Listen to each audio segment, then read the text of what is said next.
everyone, வணக்கம். இது Tamil to English டிரான்ஸ்லேஷனோட அடுத்த வீடியோ. இந்த வீடியோவில் என்ன மாதிரி சென்டென்சஸ்லாம் நம்ம தமிழ்லேருந்து இங்கிலீஷ்க்கு மாற்றுறது அப்படின்றத பார்க்கலாம். ஸோ ஃபர்ஸ்ட் சென்டென்ஸ், பஸ்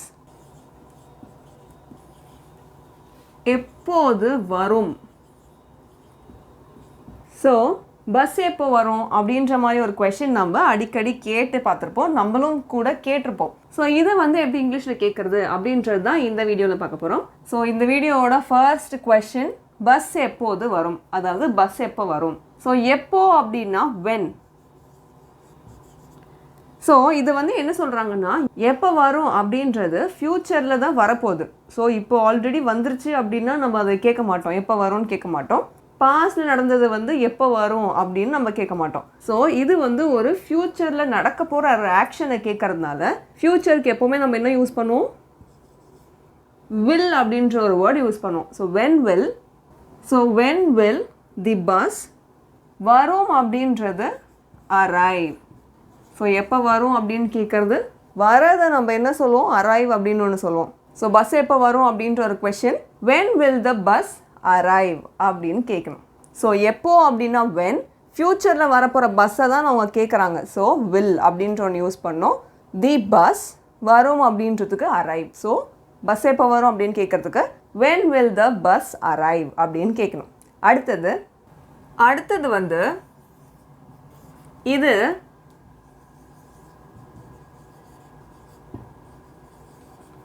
இங்கிருந்து தொலைவா. அடுத்த கொஷின் இது இங்கிருந்து தொலைவா அப்படின்ற ஒரு கொஷின். இந்த கொஷின் எப்படி நம்ம இங்கிலீஷில் டிரான்ஸ்லேட் பண்ணுறது அப்படிங்கிறத பார்க்கலாம். ஸோ நமக்கு இந்த மாதிரி ஒரு கொஷின் நமக்கு வருது. இப்போ சப்போஸ் நமக்கு இதை எப்படி டிரான்ஸ்லேட் பண்ணணும் நமக்கு தெரியல அப்படின்னா, ஃபர்ஸ்ட் தமிழில் என்னென்ன வார்த்தைலாம் இருக்கோ அதெல்லாம் ஃபர்ஸ்ட் இங்கிலீஷில் அதுக்கான ரெலவெண்ட் வேர்ட்ஸ் என்ன அப்படின்றத பாருங்கள். சே ஃபார் எக்ஸாம்பிள், இது அப்படின்னா இட், இங்கிருந்து அப்படின்னா ஹியர், இங்குனா ஹியர், அங்குனா தேர் அப்படின்ற மாதிரி பார்த்துருப்போம். ஸோ இங்கிருந்து அப்படின்றதுக்கும் நான் ஏன் ஹியர் போட்டிருக்கேன் அப்படின்றது இந்த சென்டென்ஸ் நம்ம கம்ப்ளீட் பண்ணும்போது தெரியும். ஸோ நீங்கள் இங்கிருந்து அப்படின்றதுக்கு நமக்கு இங்கிலீஷில் என்னன்னு தெரியல அப்படின்னு யோசிக்க வேணாம். ஏன்னா இங்கு அப்படின்னா ஹியர் அப்படின்னு நமக்கு தெரியும். ஸோ அதை வச்சு நம்ம இதை ஹியர் அப்படின்னு எழுதியிருக்கோம். அடுத்து தொலைவா அப்படின்னு கேட்குறதுக்கு தூரம் அப்படின்னு சொல்கிறது நம்ம என்ன சொல்லுவோம், ஃபார் அப்படின்னு சொல்லுவோம். So for. ஸோ இதை என்னவா கேட்குறாங்க, இதை ஒரு ஸ்டேட்மெண்ட்டாக சொல்கிறாங்களா, இல்லை, இதை ஒரு கொஸ்டினாக கேட்குறாங்க. ஸோ அப்படியா, இது இங்கேருந்து தூரமா அப்படின்னு கேட்குறாங்க. ஸோ அப்படி கொஸ்டினாக கேட்கும் போது, அப்படியான்னு கேட்கும் போது, இஸ் இட் ஃபார், எங்கேருந்து, இங்கேருந்து. ஸோ இங்கேருந்து அப்படின்னா ஃப்ரம் ஹியர் அப்படின்னு யூஸ் பண்ணோம். ஸோ நம்ம இங்கு அப்படின்னா நம்ம ஹியர்னு ஃபஸ்ட்டு எழுதிட்டோம், தொலைவுக்கு நம்ம ஃபார்னு எழுதிட்டோம், இதுக்கு இட் எழுதிட்டோம். எக்ஸ்ட்ராவாக நம்ம என்ன யூஸ் பண்ணோம், கொஸ்டினாக கேட்கறதுனால இஸ் அப்படின்ற ஒன்று ஸ்டார்டிங்கில் போட்டிருக்கோம். அப்படியா அப்படின்னு கேட்குறதுக்கு நம்ம இஸ் இட் அப்படின்னு கேட்போம் இல்லையா, அப்படியா அப்படின்னு கேட்குறதுக்கு இஸ் இட் அப்படின்னு கேட்போம். ஸோ இது அப்படிங்கிறதுனால நம்ம இது இங்கிருந்து தொலைவா அப்படின்றதுனால is it for from here. So அங்கிருந்து அப்படின்னா ஃப்ரம் தேர்.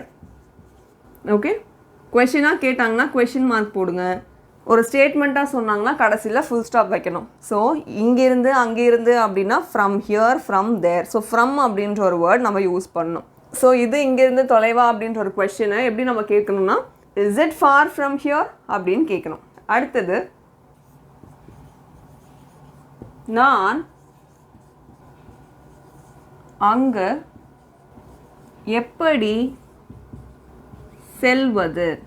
ஸோ நான் அங்கே எப்படி போகிறது அப்படின்னு கேட்குறதுக்கு நான் அங்கே எப்படி செல்வது அப்படின்ற ஒன்று எழுதியிருக்கேன். ஸோ இதை எப்படி நம்ம இங்கிலீஷில் மாற்றுறது அப்படின்றத பார்க்கலாம். ஸோ அகெயின் நான் சொல்கிற கிரவுண்ட் ரூல் என்னென்னா, எக்ஸாக்டாக உங்களுக்கு தமிழ்லேருந்து இங்கிலீஷ்க்கு மாற்ற தெரியல அப்படின்னா அந்த இடத்துல நீங்கள் என்ன பண்ணலாம், ஒரு வேர்டு எடுத்து அதுக்கு ரெலவெண்ட் இங்கிலீஷ் வேர்டு என்ன அப்படின்றத பார்த்து ஃபர்ஸ்ட் நீங்கள் ஃபில் பண்ணி வச்சுக்கலாம். ஆர்டர் தெரியலனா ஃபஸ்ட்டு நீங்கள் இங்கே சைடில் எப்படின்னா அதுக்கு இங்கிலீஷில் என்ன, செல்வதுன்னா அதுக்கு இங்கிலீஷில் என்ன, அங்குன்னா இங்கிலீஷில் என்ன, நான்னா இங்கிலீஷில் என்ன அப்படின்ற மாதிரி சைடில் எழுதிட்டு இதை வச்சு ஒரு சென்டென்ஸோ ஒரு கொஸ்டினோ நீங்கள் ஈஸியாக ஃப்ரேம் பண்ணிடலாம். ஸோ நான் அங்கே எப்படி செல்வது அப்படின்றது, எப்படின்னா என்ன, ஹவு, எப்போவுமே ஒரு கொஷின் கேட்குறோம் அப்படின்னா இந்த கொஷின் வேர்ட்லேருந்து தான் மோஸ்ட் ஆஃப் த கேசஸ் வந்து ஸ்டார்ட் ஆகும். ஸோ நான் வந்து இங்கே எப்படி அப்படின்றது தமிழில் வந்து 3rd பிளேஸில் வந்திருக்கு. இது first, second, 3rd, 4th. So 3rd பிளேஸில் வந்திருக்கு. பட் அதே இங்கிலீஷில் பார்த்தீங்கன்னா அதுதான் ஃபஸ்ட்டாக வந்திருக்கும். ஸோ நீங்கள் இதுக்கு முன்னாடி பார்த்த நிறையா கொஷின் வேர்ட்ஸ்லாம் பார்க்கும்போது பார்த்தீங்கன்னா ஃபர்ஸ்ட் ஸ்டார்டிங்லேயே நம்ம அந்த சென்டென்ஸோட ஸ்டார்டிங்லேயே அந்த கொஷின் வேர்டை வச்சு தான் ஆரம்பிச்சிருப்போம்.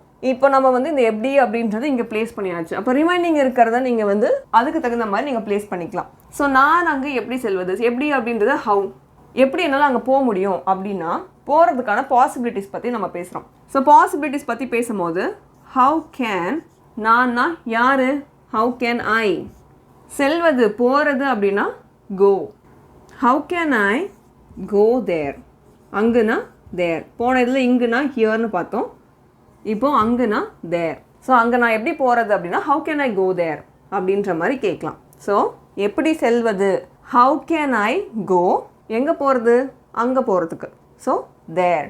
ஸோ இதுதான் நான் அங்கே எப்படி செல்வது அப்படின்ற ஒரு கொஷனுக்கு டிரான்ஸ்லேஷனாக இருக்கும். ஸோ நான் அங்கே எப்படி செல்வது அப்படின்றத ஹவு கேன் ஐ கோ தேர் அப்படின்னு கேட்கலாம். அடுத்தது அது எந்த மேடை. ஸோ இந்த கொஷனை நம்ம எப்படி டிரான்ஸ்லேட் பண்ணுறது, எந்த அப்படின்னா விச் அப்படின்னு சொல்லலாம், மேடை அப்படின்றது பிளாட்ஃபார்ம், ஸோ அது அப்படின்றது தட், ஆர் நம்ம இங்கே இட்டுன்னு கூட யூஸ் பண்ணிக்கலாம். ஸோ இந்த இடத்துல கனெக்டிங் வேர்பாக நம்ம ப்ரெசன்ட் டென்ஸ் யூஸ் பண்ணுறதுனால இஸ் அப்படின்ற ஒரு வேர்ப் யூஸ் பண்ணுறோம். ஸோ அது எந்த மேடை அப்படின்னு கேட்குறதுக்கு விச் பிளாட்ஃபார்ம் இஸ் இட் அப்படின்னும் கேட்கலாம், விச் பிளாட்ஃபார்ம் இஸ் தட் அப்படின்னும் கேட்கலாம். ஸோ இந்த மாதிரி கொஷின்னா ரொம்ப ஈஸியாக இருக்கும். ஸோ நீங்கள் அப்படியே தான் எக்ஸாக்டாக என்ன இருக்கோ அதுதான் மாற்றுறீங்க, எக்ஸ்ட்ராவாக நீங்கள் எந்த ஒரு வேர்டும் ஆட் பண்ணல இந்த வேர்பை தவிர. ஸோ வேர்ப் அப்படின்றது வந்து மோஸ்ட் ஆஃப் த கேசஸ் எல்லா சென்டென்ஸ்லையுமே இருக்கும். ஸோ இந்த இடத்துல நம்ம என்ன பண்ணுறோம், அது அப்படின்றத இட் ஆர் தட்டுன்னு வச்சுக்கிறோம், எந்த அப்படின்றத விச்ன்றோம், மேடைன்றது பிளாட்ஃபார்ம் அப்படின்னு சொல்கிறோம். இந்த இடத்துல எக்ஸ்ட்ராவாக நம்ம சொல்கிறது இந்த இஸ் அப்படின்ற ஒரு வேர்ப். ஸோ இந்த மாதிரி ஒரு சில சென்டென்சஸ்லாம் நமக்கு ஈஸியாகவும் இருக்கும். ஸோ இதெல்லாம் நமக்கு ப்ராக்டிஸ் பண்ண நமக்கு ஆட்டோமேட்டிக்காக வரும். அடுத்தது இந்த ரயில் தாம்பரம் போகிறதா. ஸோ இந்த கொஷனை எப்படி இங்கிலீஷில் மாற்றுறது, இந்த ரயில் தாம்பரம் போகிறதா அப்படின்றது, இந்த ட்ரெயின் தாம்பரம் போதா அப்படின்னு நம்ம வந்து அடிக்கடி கேட்டிருப்போம்.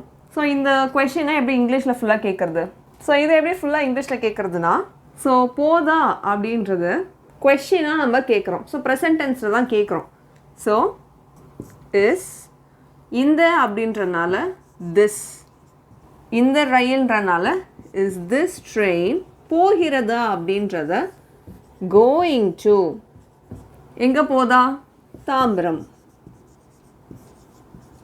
Question mark.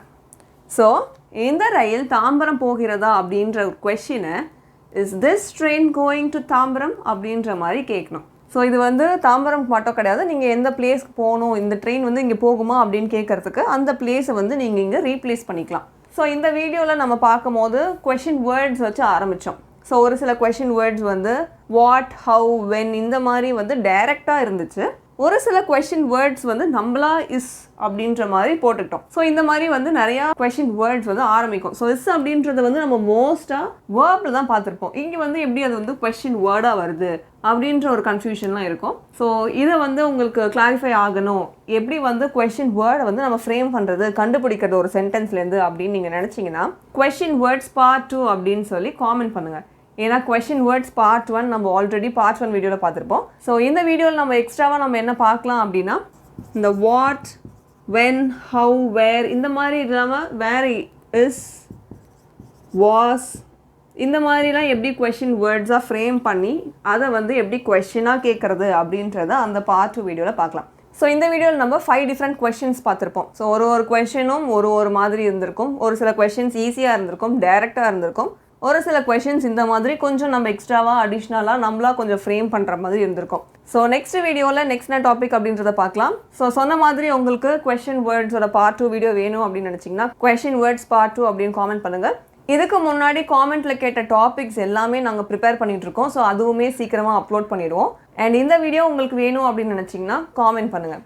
ஸோ இந்த மாதிரி உங்களுக்கு additional topics, general videos or grammar videos வேணும்னா அதையும் எங்களுக்கு காமெண்ட்டில் சொல்லுங்கள். ஸோ நெக்ஸ்ட் வீடியோவில் நெக்ஸ்ட் என்ன டாபிக் அப்படிங்கிறத பார்க்கலாம்.